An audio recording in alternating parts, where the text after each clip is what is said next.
আলাইকুম এভরিওয়ান, আপনারা কেমন আছেন? দেখুন আপনাদের জন্য আজ কি সুন্দর ফুল এনেছি। এই ফুলগুলো সুগন্ধগুলো অনেক মিষ্টি, আর এই ফুলগুলো বারান্দায় থাকলে সুগন্ধে পড়ে যাবে, শুধু একটু যত্ন নিতে হয়।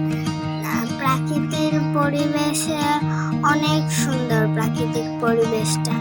এই প্রাকৃতিক পরিবেশের আরেকটা উৎস হচ্ছে ফুল আর গাছপালা। দেখুন কি সুন্দর ফুটে আছে, ওই ফুল গাছটাও অনেক সুন্দর ফুটে আছে, দেখেছেন? তার সাথে একটা কুমড়া গাছ হচ্ছে, আমি লাগিয়েছি। দেখুন কি সুন্দর, আর ধনেপাতা গাছ হয়েছে, দেখেছেন?